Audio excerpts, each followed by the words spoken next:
৩ নম্বর ওয়ার্ডে এখন এই বোর্ড আসার পরে হয়তো আমাদের কর্পোরেশন তো অনেকদিন ধরে ছিল না, এখানে বিরোধীদের কর্পোরেশন ছিল। এখন হচ্ছে যে আমাদের সরকারটা হচ্ছে আমাদের, কর্পোরেশনও আমাদের। এই দেখা যাচ্ছে যে দুইটাই আমাদের গভর্নমেন্টের থাকাতে অনেক উন্নয়ন কাজ হচ্ছে, অনেক উন্নয়নের কাজ হয়েছে, আবার অনেক কাজ হবে, সেটাও এখন আমাদের সরকারের প্রপোজালের মধ্যে আছে। এই দেখবেন যে কিছুদিন আগে আমাদের পাড়া আমাদের সমাধান দিদির একটা ঐতিহাসিক এটাই কর্মসূচি সারা ভারতবর্ষে শুধু পশ্চিমবঙ্গের জন্যই দিদি এটা চালু করেছে। এটা দেখে দেখা যাচ্ছে যে মানুষের কাছে যাওয়া, তাদের কথা শোনা, তাদের এলাকাতে কি উন্নয়নমূলক কাজ হবে তার উপরে এস্টিমেট করা। আর এইটা খুব ভালো সাড় পাওয়া যাচ্ছে। আমরাও অনেক জায়গায়, আমার ওখানে ৮টা বুথ আছে, ওই ৮টা বুথে ক্যাম্প অলরেডি কমপ্লিট শেষ হয়ে গেছে। আমরা ৮টা বুথেই গেছিলাম, মেয়র সাহেবও গেছিলেন ওখানে। তারপরে যাওয়াতে ওখানকার লোকজন, মানুষের যা চাহিদা সেটা আমরাও চেষ্টা করছি ওই ক্যাম্পের মাধ্যমে, আমাদের পাড়া আমাদের সমাধানের মাধ্যমে বেশি সে বেশি আমরা তাদেরকে, মানুষকে যাতে কাজ করতে পারি। তার সঙ্গে তো এমনি যে ডেভেলপমেন্ট হচ্ছেই, জলের জন্য একটা সমস্যা ছিল, সেটাও কাজ অলরেডি কর্পোরেশন করে যাচ্ছে। তারপরে হচ্ছে যে সোয়ারেজ সিস্টেম যে শিলিগুড়ি ছিল না, ওই সোয়ারেজ সিস্টেমের জন্য কাজ করছে কর্পোরেশন। তাছাড়া কেবলিং লাইন দেখবেন যে পুরা শিলিগুড়িতে, মানে ফেজ ওয়াইজ প্রথম ফেজে কিছু ওয়ার্ডকে বেছে দেওয়া হয়েছিল, সেই ওয়ার্ডে কেবলের কাজ, আন্ডারগ্রাউন্ড কেবলের কাজ হচ্ছে। এখন হচ্ছে আমাদের অনেক এলাকাতে এখন এটা হয় নাই, কিন্তু যা শোনা যাচ্ছে মেয়র সাহেব যা বলছেন যে সেকেন্ড ফেজে অনেক ওয়ার্ড ভরা আছে। এইটা হয়ে গেলে পরে একটা বড় পরিবর্তন বলতে গেলে আমাদের রাস্তাঘাট থেকে নিয়ে ইলেকট্রিক পোল সবকিছু একটা ব্যাপক আকারে একটা পরিবর্তন ঘটতে চলছে শিলিগুড়ি মিউনিসিপাল কর্পোরেশনের আন্ডারে। এখন হচ্ছে অনেক পরিবর্তন, আপনি দেখবেন এই স্টেডিয়াম আমাদের কর্পোরেশন থেকে করা হচ্ছে, ইন্ডোর স্টেডিয়ামকে ভালো মতো করে সাজানো হচ্ছে। এইসব করে এখন হচ্ছে অনেক উন্নয়নমূলক কাজ হচ্ছে, যেটা আশা করি যে এই কয়েক মাসের মধ্যে, হয়তো 26-এ ইলেকশন আছে, তার আগে আগে শিলিগুড়ি একটা ব্যাপক ভাবে একটা পরিবর্তন একটা আমরা দেখতে পারবো।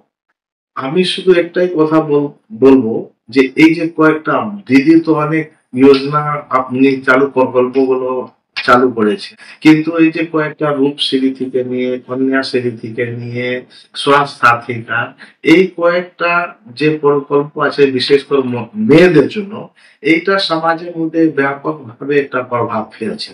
আমরা দেখতাম যে কোনো মেয়ের যদি গরিব আছে তার বিয়ে দিলে, সে এখন হচ্ছে কি যে কালীন 25,000 টাকা তার বিয়ে হবার ডেটের আগেই পেয়ে যাচ্ছে। আমাদের কাছে আগে এরকম মেয়েরা আসতো না, এখন দেখছি আমরা তো কাউন্সিলর, ওটা ওদের একটা ইনকাম সার্টিফিকেট দিতে হচ্ছে আর রেসিডেন্স সার্টিফিকেট দিতে হচ্ছে। কিন্তু এখন হচ্ছে কি যে সাধারণ লোক আর গরিব লোক ভাবতাম, কিন্তু এমনি অনেক মানুষ আছে যারা 25,000 টাকাও বলছে যে গভর্নমেন্ট যখন দিচ্ছে, দিদি যখন দিচ্ছে, তাহলে এখানে তো আমরা কেন পাবো না। এখন দেখা যাচ্ছে সবাই আসে, এখন হচ্ছে কি যে কন্যাশ্রী রূপশ্রী প্রকল্পটা লাভ উঠাচ্ছে। আর হচ্ছে যে স্বাস্থ্য সাথী কার্ড, আগে হচ্ছে ছোটখাটো অপারেশন বা কি কারো হাত বা পা ভাঙা গেল, তার ট্রিটমেন্ট করতে গেলে 20,000 25,000 টাকা দিতে হইতো।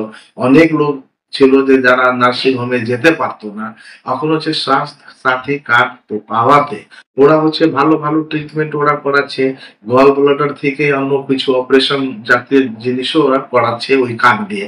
সেই জন্য এটা সমাজের মধ্যে আর মানুষের মধ্যে একটা ব্যাপক এটা প্রভাব ফেলেছে। এটা না যে শুধু কার্ড, আর হচ্ছে কি যে আমি দেখি অন্য স্টেটে যে কয়েকটা প্রকল্প আছে তার থেকে আমাদের এই রাজ্যে দিদি যে যোজনাগুলো চালু করেছেন, তার মধ্যে হচ্ছে স্বাস্থ্য সাথী কার্ড এখন মানুষ আগে বুঝতো না, এখন হচ্ছে মানুষ ব্যাপার সবাই চাচ্ছে। এখন যারা বাকি পড়ে গেছে, আমরা যখন দুয়ারে সরকার, এই যে আমাদের পাড়ার মধ্যে যে দুয়ারে সরকার হচ্ছে, বেশিরভাগের লোক আসতেছে যে যারা স্বাস্থ্য সাথী কার্ড করে সেই সময় তারাও চাচ্ছে যে আমারও স্বাস্থ্য সাথী কার্ড হোক, বা চাচ্ছে যে কারোর ফ্যামিলি থেকে নাম বাদ পড়ে গেছে তাদেরকে ইনক্লুড করতে চাচ্ছে। বিরোধীদের তো কাজই হচ্ছে যে বলা।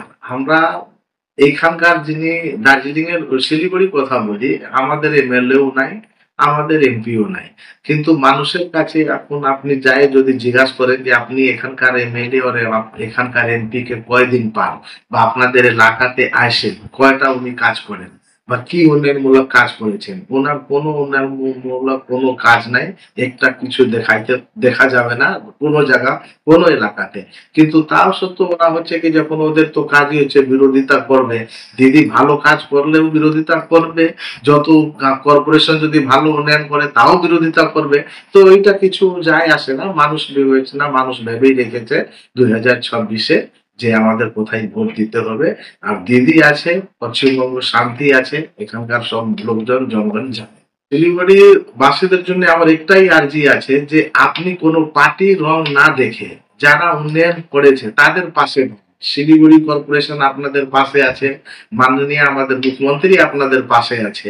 এখন হচ্ছে কি যে কে উন্নয়ন করেছে আর কে করতে পারবে, এই আস্থা রেখেই আমাদের তৃণমূলকে আপনারা ভোট দেন।